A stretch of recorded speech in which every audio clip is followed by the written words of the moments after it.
എല്ലാവർക്കും വിനീത നമസ്കാരം. ശ്രീമദ് ഭാഗവതം ദശമസ്കന്ധം അധ്യായം 18 ശ്ലോകം 6, 7, 8, 9, 10, 11, 12, 13 8 ശ്ലോകങ്ങൾ ഇന്ന് നമുക്ക് നോക്കാം. ഭഗവാനും രാമകൃഷ്ണന്മാര് അങ്ങനെ ക്രീഡിച്ചുകൊണ്ടിരിക്കുന്ന ആ വൃന്ദാവനത്തില് കാലം പോലും മാറി നിന്നു. എല്ലാ ഋതുക്കളൊക്കെ ആ വേനൽക്കാലത്തിന്റെ ചൂട് എന്താണെന്ന് അവര് അറിഞ്ഞതേ ഇല്ല. വൃന്ദാവനവാസികള് അവര് കൂടെ ഉള്ളപ്പോ അവർക്ക് തണുപ്പ് മാത്രം, സുഖകരമായ തണുപ്പ്, എയർ കണ്ടീഷൻ, ചൂടുമില്ല തണുപ്പുമില്ല, അങ്ങനെ വളരെ സുഖകരമായ ഒരു കാലാവസ്ഥ.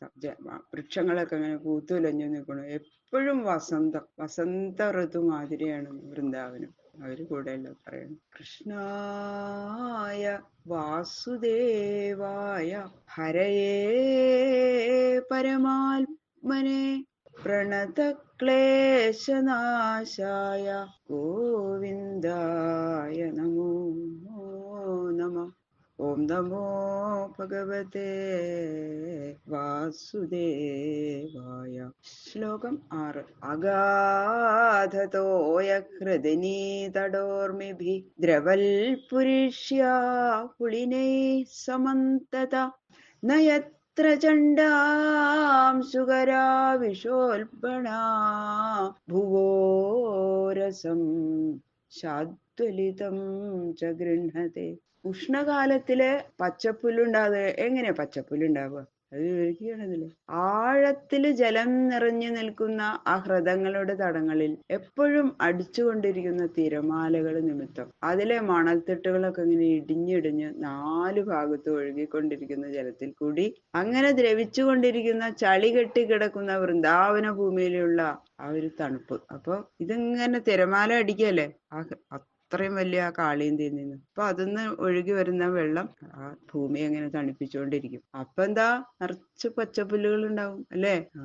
അങ്ങനെ ചുട്ട് പഴുത്തിരിക്കുന്ന ആ ഉഷ്ണകാലത്തിലെ സൂര്യകിരണങ്ങൾക്കോ അവർക്കൊന്നും വറ്റിക്കാൻ കഴിഞ്ഞില്ലാന്ന്. ആ പുല്ലുകളെ ഉണങ്ങി പോവല്ലേ ചെയ്യാ വേനൽക്കാലത്ത്. ഈ വെള്ളം ഇങ്ങനെ എപ്പോഴും ആ തണുപ്പുള്ള കാറ്റത്ത് അടിച്ചു വരുന്നത് കൊണ്ട് കുഞ്ഞു കുഞ്ഞു പുല്ലുകൾ ഇങ്ങനെ പച്ചപ്പരവതാനി വിരിച്ച പോലെ അങ്ങനെ പുല്ലുകൾ വളർന്നു അവിടെ നിറഞ്ഞു നിന്നു എന്നാ പറയുന്നത്. വനം കുസുമിതം ശ്രീമത് നദചിത്രമൃഗദ്വിജം ഗായൻ മയൂരഭ്രമരം കൂജൽ കോകിലസാരസം. വൃന്ദാവനത്തില് ഇപ്പൊ വൃക്ഷങ്ങളെല്ലാം അങ്ങനെ പൂത്തുലഞ്ഞു നിൽക്കുക. അത്ര മനോഹരമാണ് അത് കാണാൻ. പലതരം പുഷ്പങ്ങളുള്ള അതിമനോഹരമായ പുഷ്പങ്ങളുള്ള വൃക്ഷങ്ങള്, തളിരുകള് ഒക്കെ ഇങ്ങനെ ഉള്ള വൃക്ഷങ്ങള്. അപ്പൊ എന്താ, ഇതിലൊക്കെ നിറച്ചു പല തരത്തിലുള്ള പക്ഷികൾ വന്നിങ്ങനെ ഇരുന്ന് പക്ഷികളുടെ ശബ്ദം കേൾക്കാൻ എന്ത് സുഖാല്ലേ. പലതരത്തിലുള്ള പക്ഷികൾ ഇങ്ങനെ മധുരമായിട്ട് ഇങ്ങനെ ശബ്ദിച്ചുകൊണ്ടിരിക്കുന്നു ഉറക്കെ. പിന്നെയോ ആ പൂക്കളിൽ ഇങ്ങനെ തേനുണ്ട് മുരണ്ട് പറക്കുന്ന ആ വണ്ടുകളുടെ ശബ്ദം. പിന്നെ തണുപ്പ് കൊണ്ട് ഇങ്ങനെ സന്തോഷിച്ച് സഞ്ചരിക്കുന്ന മയിലുകളുടെയും സാരസ പക്ഷികളുടെയും അങ്ങനെ അവരുടെ നല്ല നാദമാണ് ആ പക്ഷികളുടെ. അങ്ങനെയുള്ള ആ മനോഹര നാദങ്ങൾ കൊണ്ട് വനം അങ്ങനെ നിറഞ്ഞു നിന്നു എന്നാ പറയുന്നത്. ക്രീഡിഷ്യമാണത്തൽ കൃഷ്ണോ ഭഗവാൻ ബലസംയുത വേണും വിരണയൻ ഗോപേർ ഗോധനേ സംവൃതോ വിശൽ. ഭഗവാൻ ശ്രീകൃഷ്ണൻ ആ വനത്തില് കളിക്കാൻ എന്ത് രസ. എല്ലാ പക്ഷികളുടെ കളനാദങ്ങള്, പൂത്തുലഞ്ഞുന്ന വൃക്ഷങ്ങൾ, അതിങ്ങനെ കാണുമ്പോ തന്നെ ഏട്ടാ എന്ത് രസല്ലേ കാണാൻ, എന്താ ഒരു ഭംഗി വനത്തിന്റെ എന്ന് പറഞ്ഞിട്ട് ആ ബലരാമേട്ടനോടും ഗോപന്മാരോടും കൂടി ആ പശുക്കളെയും കൊണ്ട് ഗോക്കളെയും കൊണ്ട് ആ സന്തോഷം കൊണ്ട് അങ്ങനെ വേണുനാഥം അവിടെ നിന്ന് കാല് പിഴച്ചു വെച്ച് വേണുനാഥം പൊഴിക്കാൻ തുടങ്ങി എന്നാ പറഞ്ഞത്. തൃക്കാൽ രണ്ടും തിരുമുഖ കമലം ദക്ഷിണേ ചാച്ചുവെച്ചും തൃക്കൈയിൽ കാഞ്ചനോടക്കുഴല് പിടിച്ചൂതി അതും വസിച്ചും തക്കത്തിൽ പീലി ചൂടി കരിമുകിൽ വടിവും പൂണ്ടു നിൽക്കും മുകുന്ദൻ നൽകാരുണ്യേന നിത്യം മമ ഹൃദി കളിയാടിടുവാൻ കൈതൊഴുന്നു. അങ്ങനെയുള്ള ആ ശ്രീകൃഷ്ണ ഭഗവാൻ വേണു ഊതിക്കൊണ്ട് ആ വൃന്ദാവന പ്രദേശത്തിൽ ഇങ്ങനെ ഏട്ടനോടും കൂട്ടുകാരോടും ഗോക്കളോടും കൂടി അങ്ങനെ ക്രീഡിച്ച് നടന്നു. പ്രവാളവർഹസ്തവക ശ്രദ്ധാതുകൃതഭൂഷണാഃ രാമകൃഷ്ണാദയോ ഗോപാ നനുർതു യുയുധുർജഗു. മനോഹരമായ ആ വൃന്ദാവനത്തില് അങ്ങോട്ട് പ്രവേശിച്ച ആ രാമകൃഷ്ണാദി ഗോപന്മാർ കാട്ടില് കിട്ടുന്ന ആ ഇളന്തളിര്, മയിൽപീലി, പൂങ്കൊത്ത്, പുഷ്പമാല, മനയോല, അതുകൊണ്ടൊക്കെ ഇങ്ങനെ വിശേഷമായിട്ട് ദേഹങ്ങൾ ഇങ്ങനെ അലങ്കരിച്ചു. എന്തൊരു ഭംഗിയാ, ഇതുകൊണ്ട് മാല ഉണ്ടാക്കാം. ആ കണ്ണാ, ഞങ്ങൾ ഉണ്ടാക്കി തരാം എന്ന് പറഞ്ഞ് കൂട്ടുകാരെല്ലാരും ആ പൂവ് പൊട്ടിച്ച് സുന്ദരമായ മാല. എന്ത് രസാ. മാല ഇങ്ങോട്ട് കഴുത്തിലിട്ട് കൊടുത്തു കണ്ണന്റെ. അപ്പോഴേക്കും ബലരാമേട്ടനും രണ്ടുപേർക്കും വേറെ കുട്ടികൾ മാല ഉണ്ടാക്കി, രണ്ടുപേർക്കും ഒരേപോലെ മാലയൊക്കെ ഉണ്ടാക്കി കൊടുത്തു. ഇളന്തളിര് കൊണ്ടുള്ള മാല, മനയോല കൊണ്ടുള്ള മാല. അത് കഴിഞ്ഞിട്ട് ഇതാ കണ്ണന്റെ ചുരുൾമുടിയില് വെച്ചു കൊടുത്തു ഒരു നല്ല സുന്ദരമായ ഒരു മയിൽപ്പീലി, പുതിയൊരു മയിൽപ്പീലി. അങ്ങനെ അവര് അത്യുത്സാഹത്തോടെ നർത്തനം ചെയ്തും അന്യോന്യം യുദ്ധം ചെയ്തും പാട്ടുപാടിയും പല വിധത്തിലുള്ള കളികളാണ്. ആലോചിച്ച് നോക്കും അല്ലെ, അവരുടെ കളികൾ ആ കാട്ടില് എന്ത് രസമായിരിക്കും. ഓർക്കുമ്പോ തന്നെ നമുക്ക് ആ രാമകൃഷ്ണന്മാരുടെ ആ സൗന്ദര്യം തുളുമ്പുന്ന ആ മുഖവും ആ ഗോപകുമാരന്മാരുടെ ഉത്സാഹത്തോട് കൂടിയിട്ടുള്ള ആ കളികളും എല്ലാം കൂടിയിട്ട് മയിലുകൾ നൃത്തം ചെയ്യുന്നു. ആ കുരങ്ങന്മാര് ചുറ്റും ഇങ്ങനെ ഓടി നടക്കുന്നു. പക്ഷിക്കൂട്ടങ്ങൾ ഇങ്ങനെ കളകള ശബ്ദം പുറപ്പെടുവിക്കുന്നു. കാളിന്തി നദിയുടെ കളനാദം ഒഴുകുന്ന. അങ്ങനെ ഇത്രയും മനോഹരമാണ്. ആ പ്രകൃതി സൗന്ദര്യം ആസ്വദിക്കാൻ വേണ്ടിയിട്ടാണ് ഭഗവാൻ ആ കാട്ടിൽ തന്നെ കളിക്കാൻ പോണത് അല്ലെ. ഇത്രയും പ്രകൃതിയോട് ഇണങ്ങി ജീവിച്ച ഇങ്ങനെ കളികൾ കളിച്ച ആ പിഞ്ചു ബാലൻ, ഒരു മനുഷ്യൻ, ഭഗവാൻ തന്നെ ആ മനുഷ്യരൂപം സ്വീകരിച്ച് അങ്ങനെ കളിക്കണം. കൃഷ്ണസ്യ നൃത്യത കേജിൽ ജഗു കേജിതവാദയൻ വേണുപാണിതലൈ ശൃംഗൈ പ്രശംസുരധാപരേ. ആ സംഘത്തില് ആരാ മുഖ്യൻ? അധ്യക്ഷനാരാ?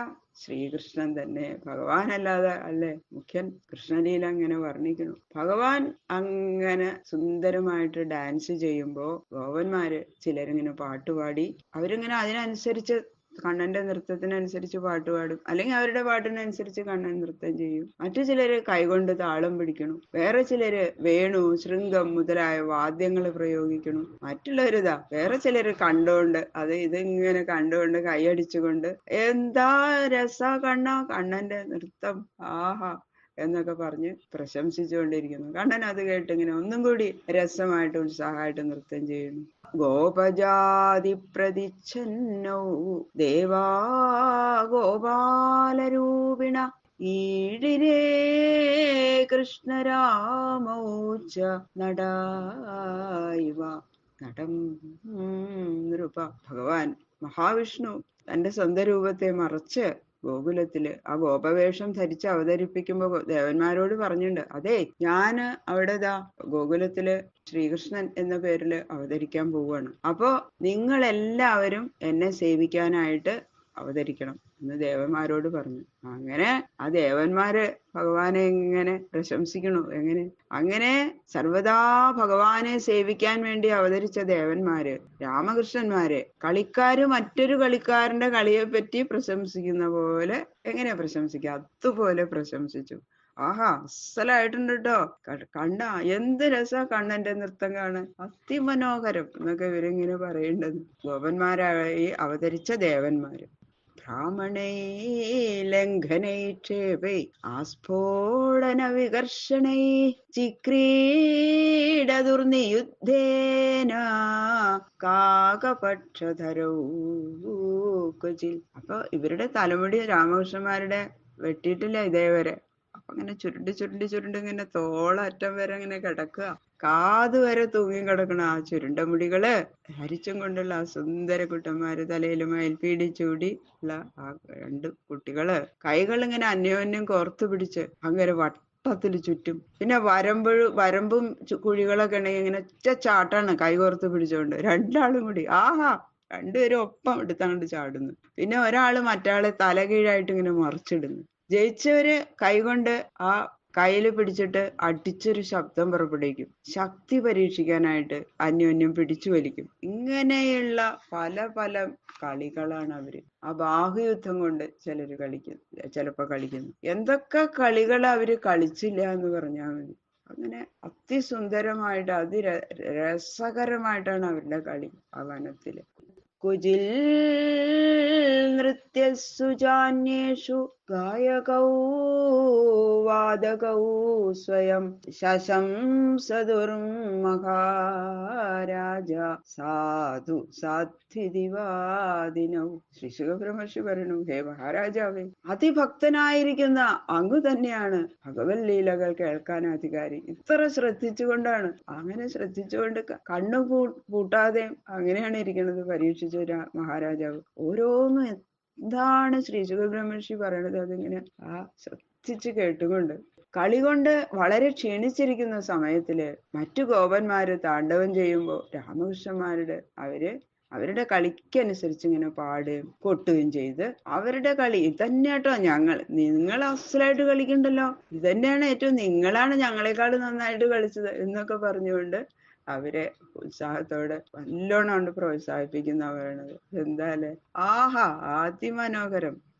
ഇങ്ങനെയൊക്കെ പറഞ്ഞ് അവരെ പ്രോത്സാഹിപ്പിക്കണു. ബാക്കിയുള്ള ശ്ലോകങ്ങൾ നാളെ നോക്കാം. സർവത്ര ഗോവിന്ദനാമ സങ്കീർത്തനം. ഗോവിന്ദ ഗോവിന്ദ ഗോവിന്ദ.